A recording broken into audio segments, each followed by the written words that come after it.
Now, I don't like to brag, but I've got a pretty good eye for a bargain. Take this filming location. It's super cheap because all I have to do is let a squirrel run up my shorts for 20 seconds and then we can stay here all day. Also take the Jeep Compass PHEV. On paper, it doesn't look like a bargain. As new, Jeep wants you to pay 45 grand for this. 45 grand! But this one is new. It's only got 9 miles on the clock, but it was registered 6 months ago. And guess how much value it's lost in those 9 miles? Yeah, you're wrong.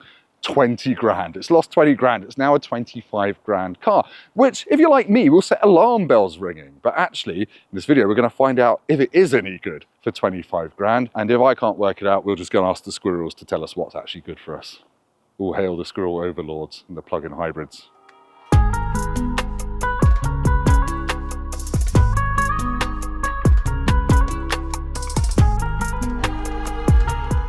That was a bit weird, but anyway, if you don't know what a Jeep Compass is, it sits above the Renegade and below the Grand Cherokee in Jeep's UK model lineup. Now, this is a Jeep that's designed for Europe, which is probably a polite way of saying it's a bit too small for the American market, but you can think of it as a rival for things like the Ford Kuga and the Nissan Qashqai, the Kia Sportage, but with an American look and feel about it. So you've got the iconic 7-bar Jeep grille, you've got a blue outline around the Jeep badge to signify that this is the 4xe model. That's 4xe because it's a plug-in hybrid. So this uses a 1.3 litre petrol engine to power the front wheels and a rear-mounted electric motor to give it sort of 4-wheel drive. And it does always reserve some electricity in its battery, so you've always got 4-wheel drive even when you drain the battery. But yeah, it looks like a Jeep, doesn't it? Just an oddly sized one. Let's see what the rest of it's like. Now, this particular Compass PHEV is an S model, which means you get LED headlights. If you really want to go off-roading, you'll probably want to upgrade to the Trailhawk model, which lifts the suspension and gives you a few more off-roady bits if you want to go off-roading in your family SUV.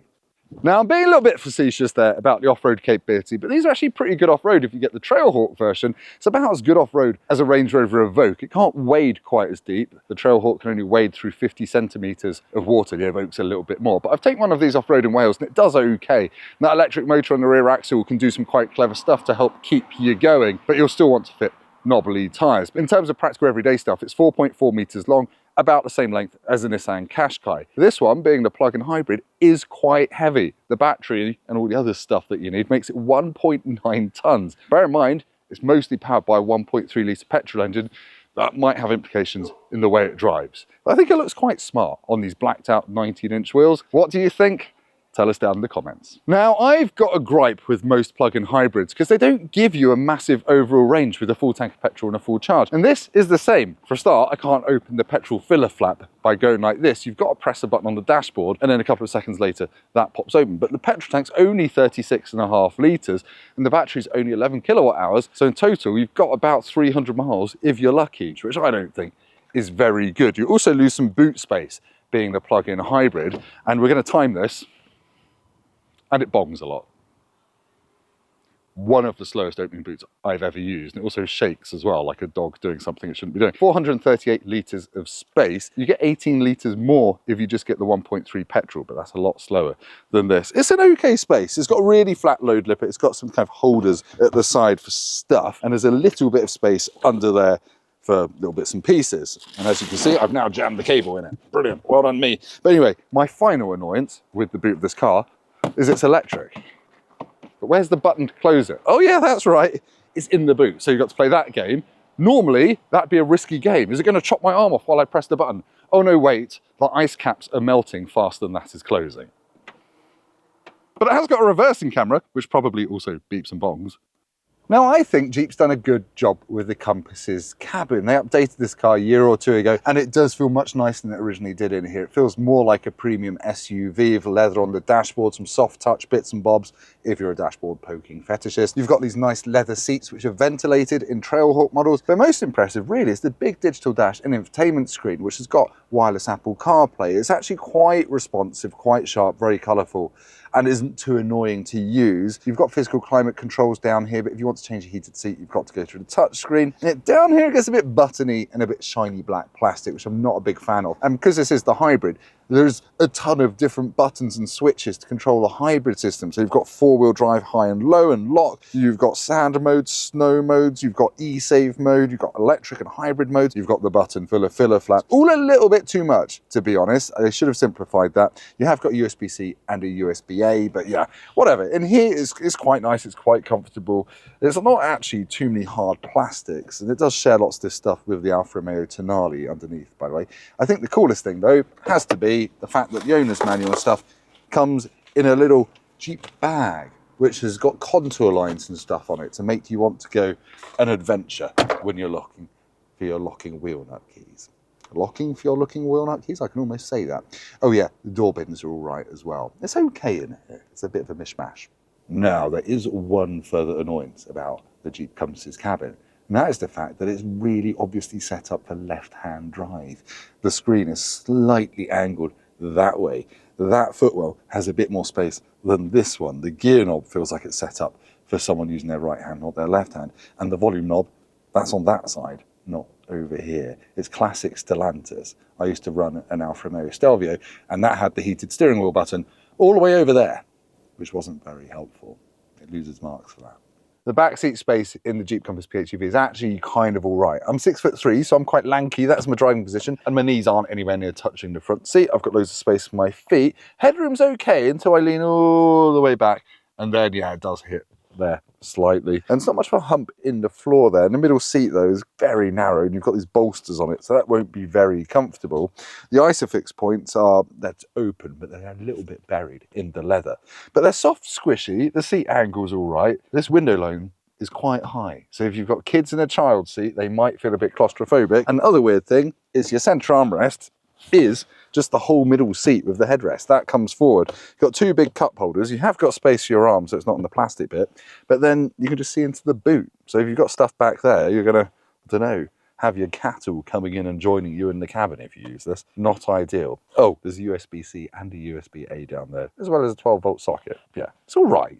Right, we're going to go for a drive in the Jeep Compass PHEV, and it does pull away on electric power alone to start with. Now, this car's actually got 240 horsepower from a 1.3 litre four-cylinder engine and a 60 horsepower electric motor on the back. 60 horsepower, did I say that? 60 horsepower electric motor on the back axle, but it doesn't feel like the most well-integrated hybrid system. And also, you'll struggle to do 30 miles on a full charge in the real world.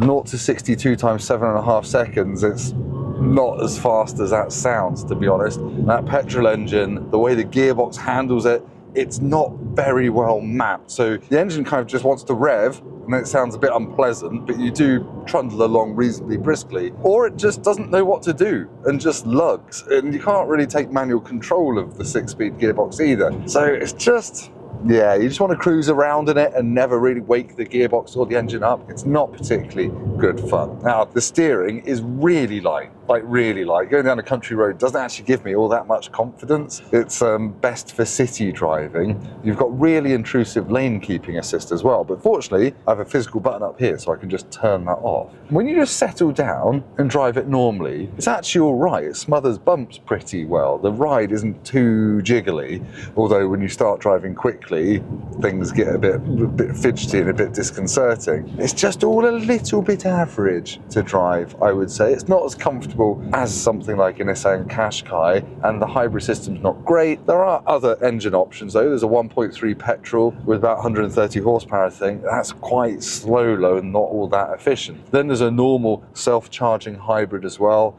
That's meant to be a little bit better and get more like 46 mpg. But if you're driving this around with a flat battery, you're going to get kind of more like 33, 38 mpg. And considering you haven't got all that much performance, there's a bit of a miss. But anyway, in terms of the practical everyday stuff, the mirrors are nice and big, but you do get quite a bit of wind whistle off them at motorway speeds. And if you're out the back corners, it is pretty rubbish, to be fair. But out the sides, it's all right. It's an all right sort of car, but it doesn't do anything special, and it'd be hard to choose this over almost any other car in its class in terms of driving comfort and all the rest of it. The PHEV system, you just wonder why they've bothered, because you can't go far in electric power or petrol power. You've got 300 miles combined on a full charge and a full tank. It's just a bit of a letdown. One other thing, when you do start cornering aggressively, The seats don't really support you all that well. They're kind of lazy boys that are designed for long distance comfort rather than cornering fun. But anyway, let's head back to that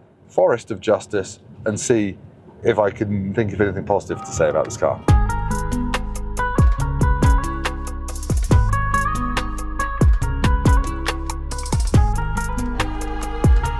Right, let's sum up my thoughts on the Jeep Compass PHEV 4xe Model S, whatever. Starting with the good things. Let's start with the looks. I think it looks really bold, striking, and unlike most other SUVs in the segment, it looks like a Jeep, and people like that ruggedness. Secondly, the interior. The tech's actually really good. The screens are bright and sharp, it's comfortable in there, it's spacious, and it's got decent storage. Now, backseat space is kind of average for the class, and the boot slightly below average. And then you get onto the driving experience, and for me, it's the plug-in hybrid system that really kills this car for me. It's just fighting with itself constantly. If you purely drive around town and you can keep it charged, it's going to be okay. But really, when you start revving it and going faster, it slightly falls apart a bit. The ride is okay, it's not brilliant, and it's not terrible. It's a very, very average car, I'm afraid to say. If you're in the market for a family SUV this size, you are best off looking at something like a Kia Sportage, a Hyundai Tucson, or something like that. But if you want to buy a car that's depreciated the most, knock yourself out. Anyway, thank you for watching this video. If you've liked it, please hit like, subscribe to the Most Want YouTube channel. It's got plenty more nearly new, or actually new, car reviews coming soon. Go down to the comments and tell me if you'd have one of these, or some very nice blue socks. Yeah.